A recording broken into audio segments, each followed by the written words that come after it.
तो हेलो बच्चों, one word substitution, idioms और सेंटेंस रीअरेंजमेंट की सीरीज खत्म होने के बाद मैं एक नई सीरीज स्टार्ट कर रहा हूँ जिसमें हम लोग समझेंगे कि भाई एक एक करके ग्रामर के कॉन्सेप्ट के बारे में डिस्कस करेंगे, क्योंकि इंग्लिश ग्रामर हमारे हर एक एग्ज़ाम में बड़ा ही इंपॉर्टेंट रोल प्ले करता है।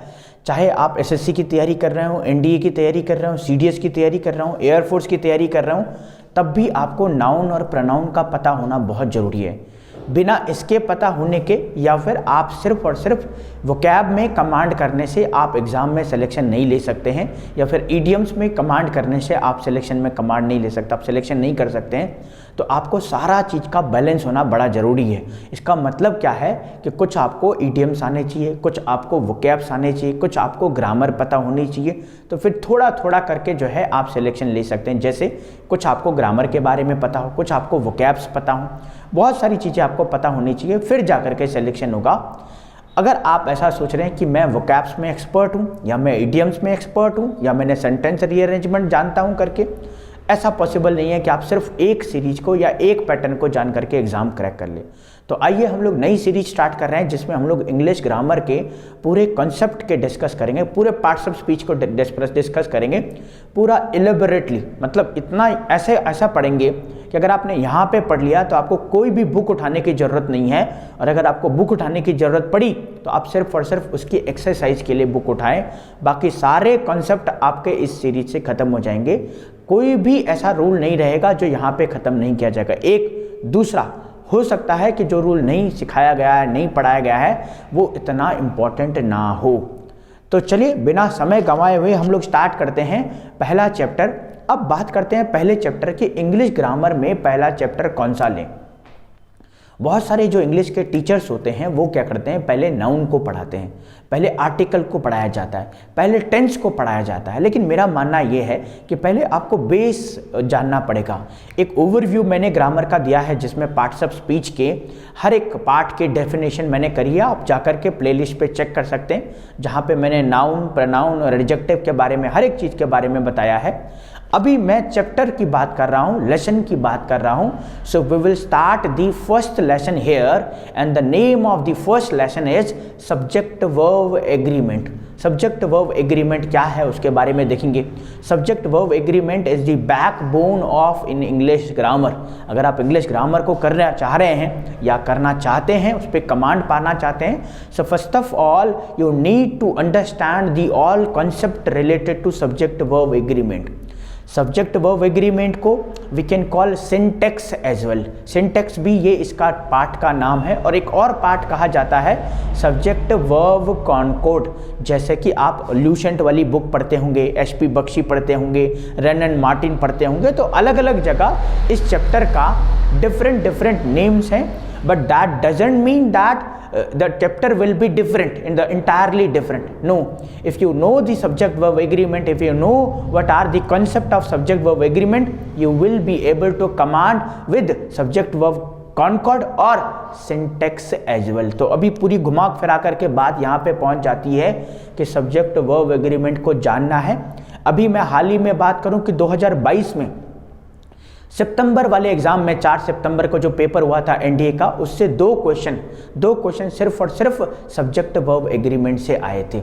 अब आप बोलेंगे दो क्वेश्चन बहुत बड़ा रोल प्ले नहीं करता है, लेकिन if the one question carrying a 4 mark weightage, अगर एक क्वेश्चन 4 मार्क का वेटेज कैरी कर रहा है, it means it is very important for us to clear that particular chapter, क्योंकि 8 मार्क्स बहुत होते हैं इंग्लिश ग्रामर में, और किसी भी सब्जेक्ट में 8 मार्क्स। जैसा कि आप जानते होंगे, if you are already preparing for some exam, so you are very well aware that how much और एक नंबर कितना इंपॉर्टेंट होता है for clearing any exams cut off. तो बिना बात करे हुए हम लोग चलते हैं सबसे पहले चैप्टर के ऊपर। बिल्कुल आराम से चलेंगे, जीरो से लेकर के बिल्कुल ऐसा लेकर के चलना है कि जैसे हमें कुछ आता ही नहीं है। हिंदी मीडियम वाले बच्चों को भी बिल्कुल आपको ये नहीं सोचना है कि यार इस तरीके से पढ़ाया जा रहा है कि हमें समझ में नहीं आ रहा। बहुत जीरो लेवल से चलेंगे और बिल्कुल इस तरीके से चलेंगे कि कहीं कोई कमी ना रह जाए समझने में। तो चलो बच्चों, बिना without wasting the time let's start the session. और सबसे पहले मैं सब्जेक्ट का यहाँ पे चैप्टर का नाम लिख लेता हूँ। तो सबसे पहले जो है चैप्टर का नाम होगा subject verb agreement. Subject verb agreement, या फिर इसको हम लोग बोल सकते हैं दूसरा नाम इसका सिंटैक्स, या फिर इसको हम लोग और एक नाम बोल सकते हैं subject verb Concord.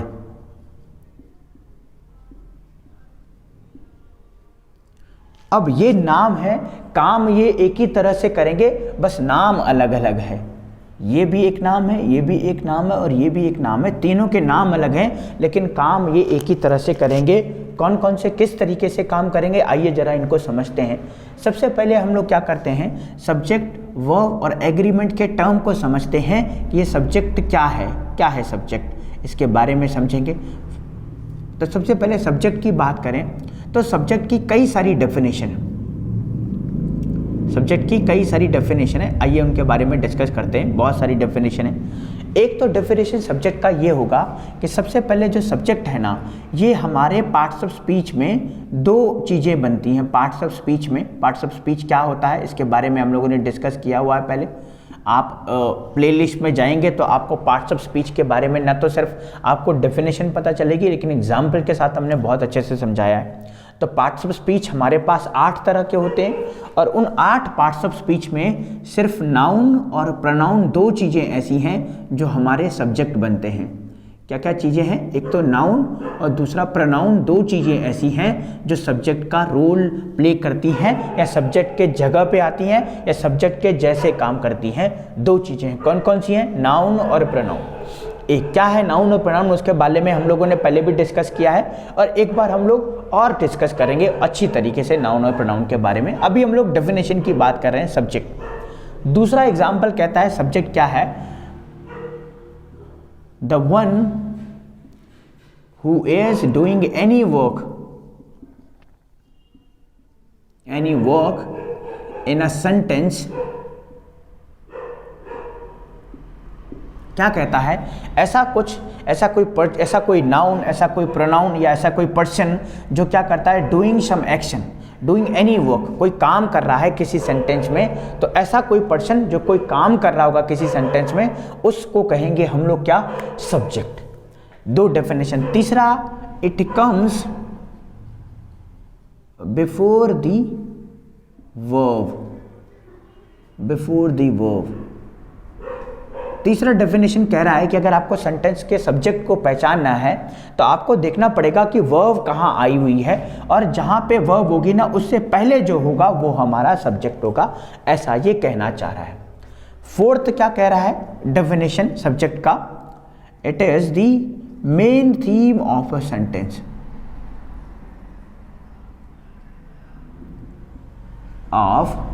Sentence. Main theme का मतलब क्या हो गया, मेन थीम का मतलब ये होता है कि कभी कभी सेंटेंस हमारे सामने इस तरीके से दिया रहता है कि we get confused to find a particular subject, कि भाई सब्जेक्ट है कौन सा।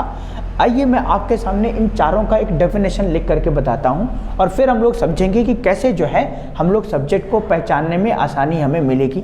तो आइए हम लोग कुछ एग्जाम्पल्स लिखते हैं। सबसे पहला वाला क्या कह रहा है, पार्ट्स ऑफ स्पीच नाउन और प्रोनाउन हमारा सब्जेक्ट बनेगा। तो मान लीजिए मैंने लिखा Rohan pledge cricket every day.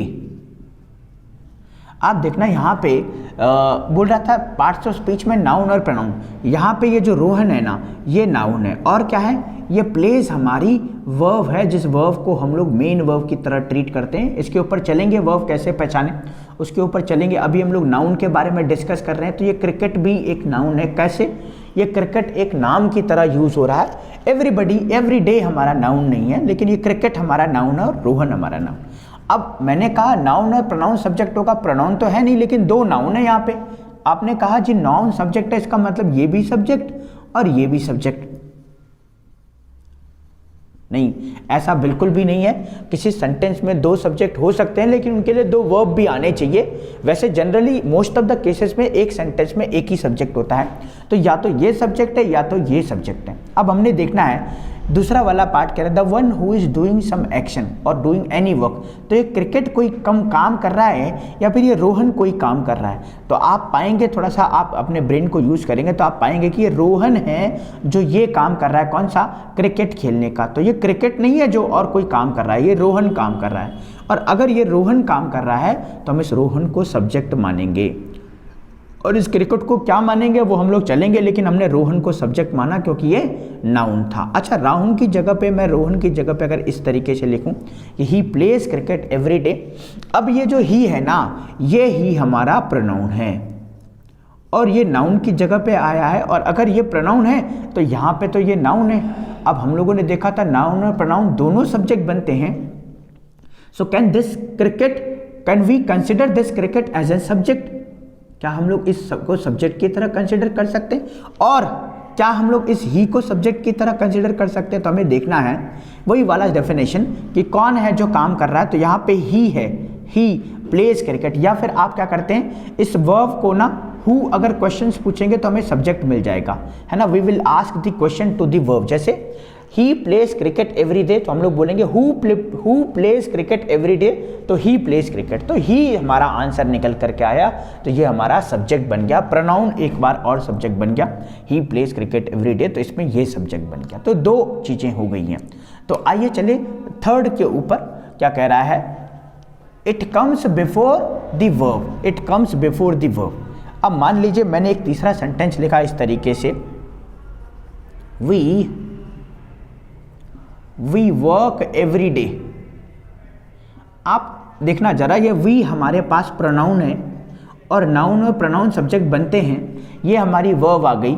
अब प्रोनाउन को ही सब्जेक्ट कंसिडर करेंगे और वैसे भी यही सेंटेंस में काम कर रहा है एक। और दूसरा क्या कह रहा है, ये definition it comes before the verb, ये रही हमारी वर्ब और इस वर्ब से पहले आने वाला हमारा सब्जेक्ट होगा। एक और एग्जांपल लिख लेते हैं। जैसे मान लीजिए मैंने लिखा my father and my brother, my father and my brother are watching TV, television मान लीजिए मैंने। अब आप क्या करें, सब्जेक्ट पहचानना है। पहला और दो डेफिनेशन को हमने वेरीफाई कर लिया, तीसरे वाले को देखें, it comes before the verb. अब हमने वर्ब ढूंढनी है। अब वर्ब या तो ये जीरंड है और या तो ये हेल्पिंग वर्ब है। अब हेल्पिंग वर्ब है तो हेल्पिंग वर्ब से पहले देखना ये वाला जो पार्ट है हेल्पिंग वर्ब से पहले वाला, इसको हम लोग सब्जेक्ट कंसिडर करेंगे। भाई क्यों करेंगे सब्जेक्ट कंसिडर, इस वाले की डेफिनेशन के अकॉर्डिंग कि it comes before the verb. तो ये रही हमारी वर्ब और इस वर्ब से पहले ये रहा हमारा सब्जेक्ट। तो my father alone can not be used as a subject, with my father my brother is also playing the role of subject. तो my father and my brother हो गया हमारा सब्जेक्ट। अब बात करें थर्ड वाले की, लास्ट वाले की। लास्ट वाला क्या कर रहा है, it is the main theme of a sentence. कह रहा है भाई मेन थीम सेंटेंस का होगा, जिसे हम लोग सब्जेक्ट कहेंगे। चलिए इसकी तरफ बढ़ते हैं। इसका एग्जाम्पल आपने जनरली नहीं देखा होगा, इस तरह के एग्जाम्पल आपने नहीं देखे होंगे। अब चलते हैं आगे। It is the main theme of a sentence क्या कह रहा है, मान लीजिए मैंने लिखा इस तरह का सेंटेंस,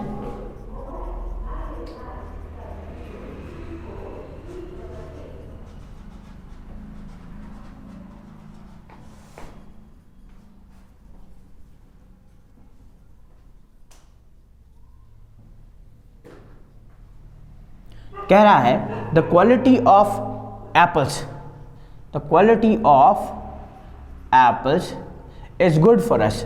अब आप देखना, आपको लगेगा यहाँ पे मोस्ट ऑफ द स्टूडेंट सोचेंगे यहाँ पे एप्पल्स की बात हो रही है, और एप्पल्स एक नहीं बहुत सारे हैं, एक से ज़्यादा एप्पल्स हैं, इसलिए यहाँ पे इज नहीं आर होना चाहिए। और बाकी जो हमारा सवाल था वो तो इससे कोई लेना देना ही नहीं रख रहा।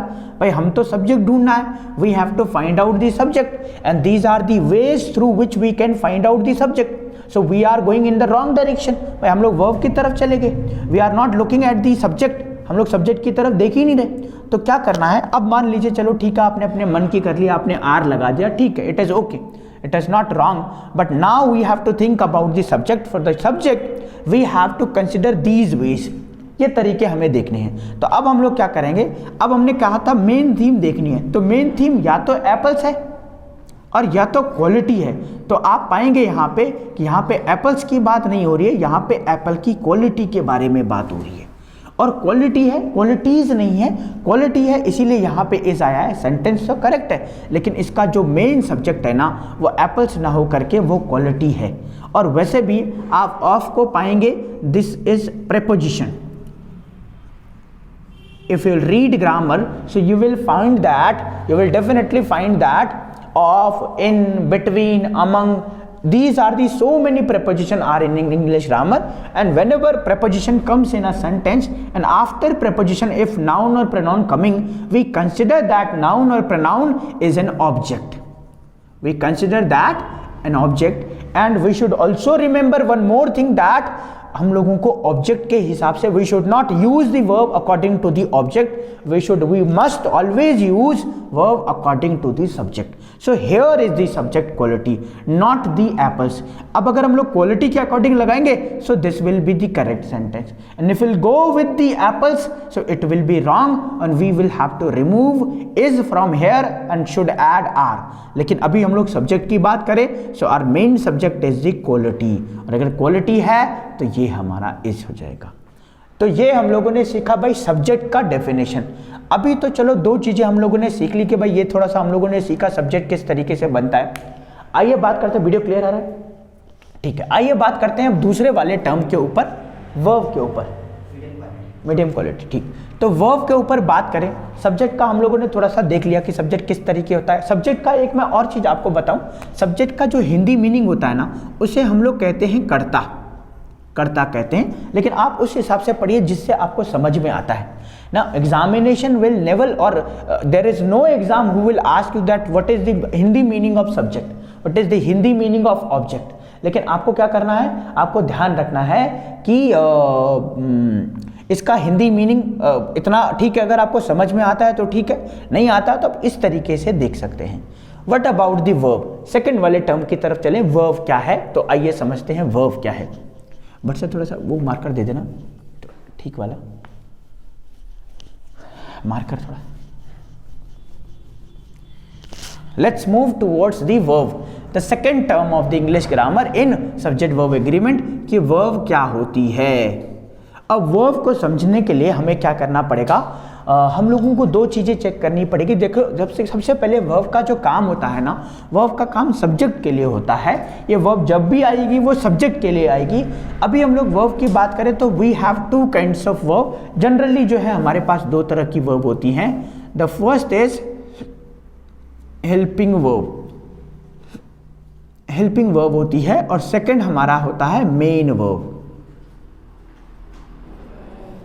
हेल्पिंग वर्ब और मेन वर्ब, हमारे पास दो तरह की वर्ब होती हैं, हेल्पिंग वर्ब और मेन वर्ब. अब हेल्पिंग वर्ब और मेन वर्ब क्या काम करती हैं, तो ये वर्ब के टाइप सी, लेकिन ये हेल्पिंग वर्ब भी दो तरह की होती हैं. एक तो होता है सिंगुलर और एक होता है जी प्लूरल. और मेन वर्ब को हम लोग नीचे लिख लेंगे. मेन वर्ब सिंगुलर और प्लूरल में क्या होती है, ये जो हेल्पिंग वर्ब होती है ना ये फिक्स्ड होती हैं कितनी होनी है. तो हेल्पिंग वर्ब की बात करें तो आपने सुना होगा इज, आपने सुना होगा वॉज, आपने सुना होगा हैज, डज. अब इसका जो प्लूरल होता है ना हेल्पिंग वर्ब में ही वो होता है आर. वॉज का जो प्लूरल होता है वो होता है वर, और हैज का जो प्लूरल होता है वो होता है हैव, और डज का जो प्लूरल होता है डू.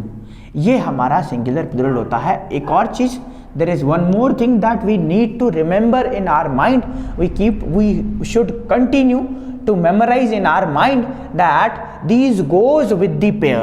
अगर वहाँ पे is आया है ना, and if I have to use the plural form of is, so we will definitely use are. हम लोग इसकी जगह वर नहीं लगा सकते. instead of वर is also the plural form of was. ये प्लूरल फॉर्म है, ये भी प्लूरल फॉर्म है, but we will use is की जगह पे आर लगाएंगे. We will use were in place of was if we have to use plural verb. लेकिन इनके साथ हम लोग इज के साथ हैव नहीं लगा सकते और हैज के साथ आर नहीं लगा सकते. ये हमें ध्यान में रखना है.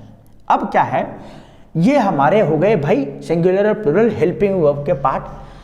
कुछ और ऐसी हेल्पिंग वर्ब होती हैं जो फिक्स्ड होती हैं, जैसे हैड की बात आपने सुना होगा, आपने डिड की बात सुना होगा, और आपने एम की बात सुना होगा. एम जो है ये भी हमारा हेल्पिंग वर्ब है, डिड भी हमारा हेल्पिंग वर्ब है, और हैड भी हमारा हेल्पिंग वर्ब है.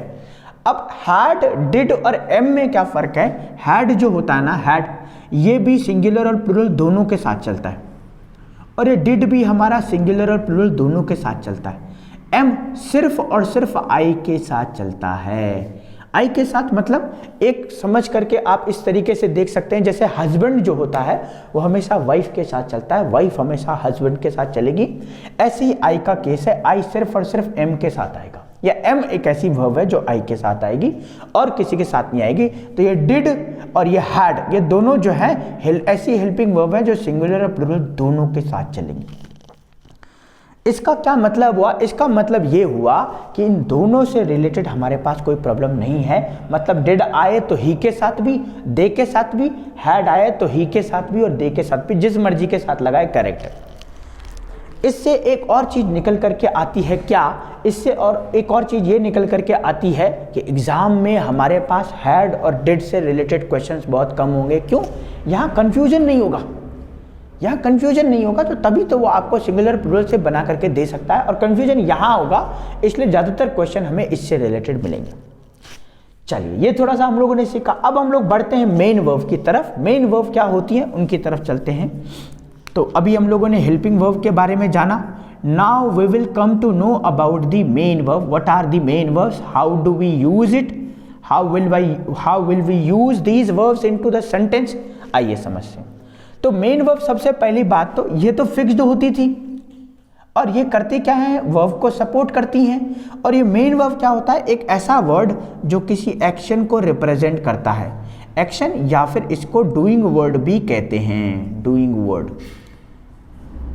अब चलते हैं इनके सिंगुलर और प्लूरल की फॉर्म में। अब पहले तो मैं आपको हिंदी में बताऊं कि भाई ये जो मेन वर्ब है ना, इसको पहचानना कैसे। मान लीजिए मैं आपके सामने एक सेंटेंस बोलता हूं कि मैं रोज पढ़ने जाता हूं। मैंने लिखा मैं रोज पढ़ता हूं, मान लीजिए मैंने लिखा रोज पढ़ता हूं। अब मुझे ढूंढना है कि मेन वर्ब कौन सी है चीज में। मेन वर्ब मैंने कहा एक ऐसा वर्ड जिससे एक्शन के होने का पता चलता है, उसको पता, उससे हम लोग मेन वर्ब को पहचानेंगे। तो ये मैं को ले लीजिए सबसे पहले। इस मैं से पता नहीं चलेगा कि कौन सा एक्शन हो रहा है, किस तरह का एक्शन हो रहा है, इसलिए ये हमारा मेन वर्ब नहीं होगा। रोज से भी पता नहीं चला है। रोज का मतलब तो सिर्फ ये पता चला है कि कोई एक्शन होता है जो एक फ्रीक्वेंसी ऑफ टाइम में बार बार होता है, जैसे निश्चित समय अंतराल में 2 घंटे बाद, 10 घंटे बाद, 50 घंटे बाद, उसको हम लोग रोज कहते हैं। तो एवरीडे जिसे हम लोग कहेंगे, ये भी भाई इससे भी पता नहीं चला। हूँ से तो कुछ पता ही नहीं चलता है कि कौन सा एक्शन हो रहा है।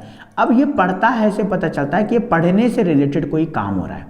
या मान लीजिए मैंने एक और सेंटेंस लिखा कि मैं अच्छा गाता हूं, या गाना गाता हूं, मैं अच्छा गाना गाता हूं। अब देखना, ये मैं से हमें पता नहीं चला कौन सा एक्शन हो रहा है। अच्छा तो हमारी क्वालिटी होगी कि वो अच्छा है, अच्छा क्या है मुझे नहीं पता। गाना, गाना भी एक नाउन है, मतलब सॉन्ग की बात कर रहा है, तो सॉन्ग से पता नहीं चला कि सुनने का काम हो रहा है या गाने का काम हो रहा है। हूँ से तो हमें पहले से भी पता नहीं चला। अब ये जो है ये हमारा बच गया गाता, मतलब ये गाने से रिलेटेड। गाना मतलब गाना गाने वाला, कोई एक्शन वाला।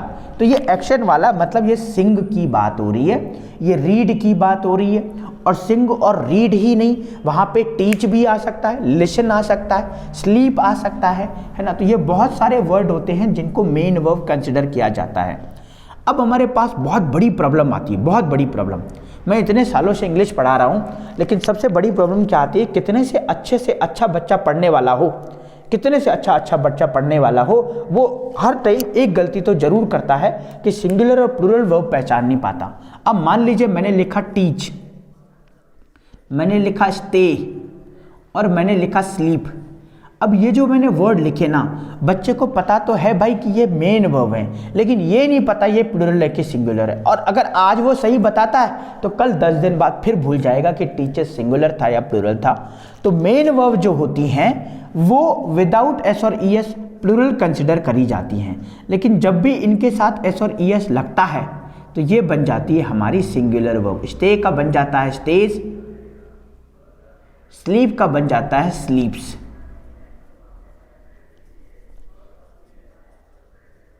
स्टे का बन गया स्टेज, स्लीप का बन गया स्लीप्स। अब ये मैंने तो 3 ही दी हैं एग्जाम्पल, एक बहुत सारी हैं। और what about these helping verb, these are the fixed we have which we have written, है ना। These are the only helping verb that we need to memorising in our memory so that we will be able to try to these helping verb into the sentences and make sure that whether these are coming in correct or wrong forms. So what about the main verb? Main verb ये 3 हम लोगों ने लिखी हैं, but there are many more main verbs in our English grammar. We can also say these are infinite और नए नए word भी ऐड होते रहते हैं, तो हम लोग इनके बारे में और अच्छे से डिस्कस करेंगे। अभी हम लोग सिर्फ ओवरव्यू ले रहे हैं कि हाँ जी ये सब चीज़ हमारे उसमें आता है। नेक्स्ट हम लोग आगे बढ़ते हैं किसकी तरफ, एग्रीमेंट की तरफ। एग्रीमेंट क्या कहता है उसकी तरफ चलते हैं। So we have discussed about the subject, we have also discussed about the verb, now we are going to learn the agreement, है ना। Now we are going to talk about the agreement, what is this agreement and how this agreement fits into this part. तो ये agreement का सबसे पहले हम लोग हिंदी में मतलब समझते हैं। ये एग्रीमेंट का मतलब होता है समझौता, समझौता। और समझौता के भाई थोड़ा सा और अगर बात करें, समझौता की बात करें तो समझौता का मतलब होता है, समझौता को थोड़ा सा और देखें, सहमति। भाई सहमति होगी तो तभी हमारा समझौता होगा, सहमति नहीं होगी तो समझौता नहीं होगा। एक और थोड़ा सा क्लियर करें इसको, ये एग्रीमेंट क्या कहता है, तो और इस एग्रीमेंट को क्लियर करेंगे तो बन जाएगा हमारा टर्म्स एंड कंडीशन। और टर्म्स एंड कंडीशन का मतलब होता है शर्तें। तो ये 4 डेफिनेशन, ये 4 हिंदी वर्ड हम लोगों ने निकाल करके देखे। एग्रीमेंट का मतलब होगा समझौता, समझौता का मतलब होता है सहमति, सहमति मतलब रिलेट करता है टर्म्स एंड कंडीशन, और टर्म्स एंड कंडीशन का मतलब होता है शर्तें। अब ये चारों मीनिंग सही है, ऐसा नहीं है कि ये अलग अलग है। ये सहमति इससे रिलेटेड करता है, ये सहमति टर्म्स एंड कंडीशन पे भी होती है। इसका एग्जाम्पल मैं आपको देता हूँ कि मान लीजिए आपने LIC की कोई पॉलिसी करी जिसमें कहा गया कि भाई आप अगर इसे 10 साल तक करते हैं तो आपको 1 करोड़ रुपए मिलेगा, और 1 करोड़ रुपए मिलता है। लेकिन मान लीजिए 10 साल पूरे हो गए तो उन्होंने कुछ उस पर टर्म्स एंड कंडीशन लगा दी। लेकिन जब आपने वो पॉलिसी करी होगी तब आपका एग्रीमेंट हुआ होगा। एग्रीमेंट मतलब समझौता हुआ होगा, समझौता मतलब आपकी सहमति बनी होगी उस पॉलिसी के रिगार्डिंग, तभी आपने वो पॉलिसी करी। And then there will be और there must have some terms and condition into that policy, into that particular policy. हो सकता है हमने पढ़ा, हो सकता है हमने नहीं पढ़ा, ये हो गई हमारी शर्तें।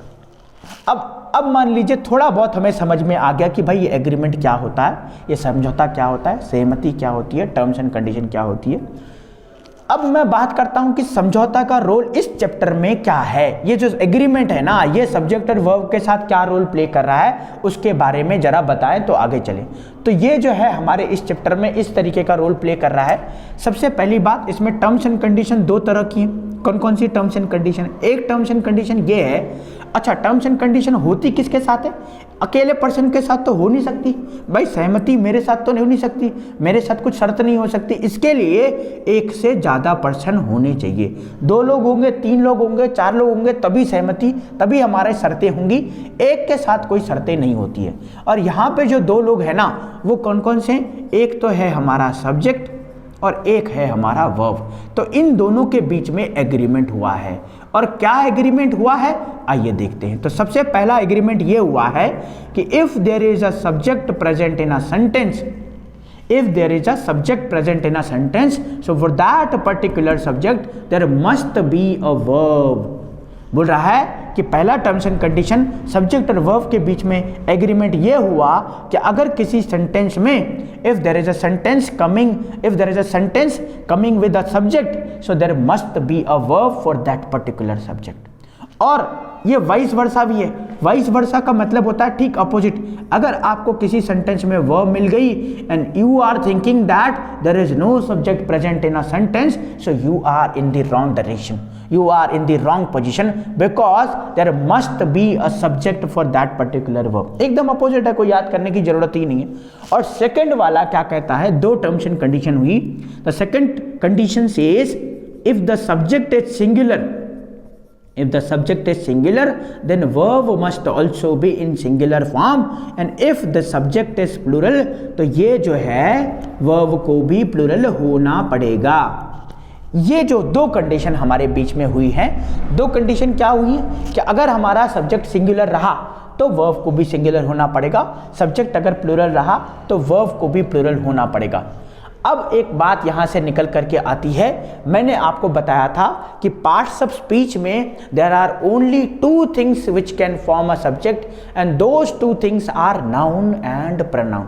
Why? Just because of you will not read or you will not get this kind of definition or this kind of matter or this kind of solution in any book. Why? Just because ये books जो होती है ना, ये एक तरह से one way है, वन वे है, एक तरह का वन वे है, वहाँ पे आपके क्वेश्चन सेटिस्फाई नहीं हो पाएंगे।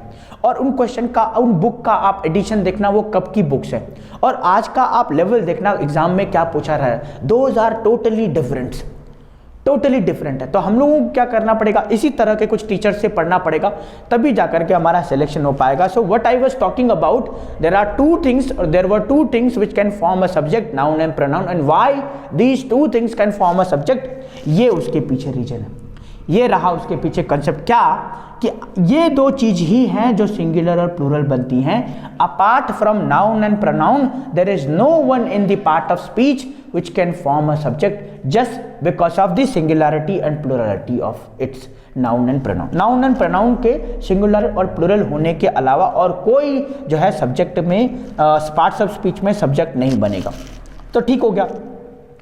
अब हम लोग एग्रीमेंट भी पढ़ लिया, सब्जेक्ट भी पढ़ लिया, वर्ब भी पढ़ लिया, इससे रिलेटेड ये भी पढ़ लिया। अब एक चीज ध्यान रखनी, ये जो पहले वाली टर्म्स एंड कंडीशन है ना, इसको मिटा दो।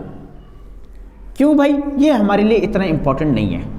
क्यों इंपॉर्टेंट नहीं है? इसलिए इंपॉर्टेंट नहीं है कि सब्जेक्ट भी दिया रहेगा, वर्ब भी दिया रहेगा, वर्ब भी दी रहेगी, सब्जेक्ट भी दिया रहेगा, कोई आपको फाइंड करने की जरूरत नहीं। ये थोड़ा सा आपको फाइंड करने की जरूरत है कि सब्जेक्ट सिंगुलर रहा तो वर्ब सिंगुलर रहेगा और सब्जेक्ट प्लूरल है तो वर्ब प्लूरल रहेगा। क्या ये वेरीफाई कर रहा है? क्या वहां पे सब्जेक्ट प्लूरल है? क्या वहां पे वर्ब भी प्लूरल है? क्या वहां पे सब्जेक्ट सिंगुलर है? कहीं वहां पे वर्ब प्लूरल तो नहीं लगाई जा रही है? तो इनके अकॉर्डिंग हमें चेक करना है। आई होप इस लेक्चर में आपको बहुत अच्छी जानकारी मिली होगी। इस तरह से सब्जेक्ट वर्ब एग्रीमेंट आपने कभी नहीं पढ़ा होगा और इस तरीके से अगर आप पढ़ेंगे भी तो मेक श्योर, और मैं आपको विश्वास दिलाता हूं कि भले ही आपका सिलेक्शन हो ना हो, लेकिन आपका इस क्वेश्चन और इस ग्रामर से फोबिया पूरा तरीके से दूर हो जाएगा और आप किसी भी एग्जाम में बहुत अच्छे मार्क्स ला सकते हैं। ऐसा नहीं हो सकता कि आप 100 में से 100 ले आए, लेकिन आपका लेवल बहुत अच्छा हो जाएगा अगर आप इस तरीके से पढ़ेंगे तो। और आपको कुछ सुझाव देने होंगे, आपको कुछ और बताना होगा कि सर आप अगर इस तरीके से पढ़ाएंगे तो ज़्यादा बेटर है। मैं उन सुझावों का भले बहुत अच्छे तरीके से इंतजार करूंगा, आप बताते रहें मुझे, मैं उसी तरीके से जो है आपको पढ़ाता रहूँगा। ये मेरा तरीका है। आई होप कि आपको बहुत अच्छे से पसंद आया होगा। तो ये हम लोगों ने इसके बारे में देखा। नेक्स्ट लेक्चर में हम इससे बढ़कर कुछ देखेंगे। ये सिर्फ कॉन्सेप्ट था, अभी हमने रूल नहीं करे हैं, तो ये कॉन्सेप्ट है सब्जेक्ट वर्ब एग्रीमेंट के बारे में। हम लोग मिलते हैं नेक्स्ट वाले पार्ट में। आज के लिए इतना ही। Thank you so much.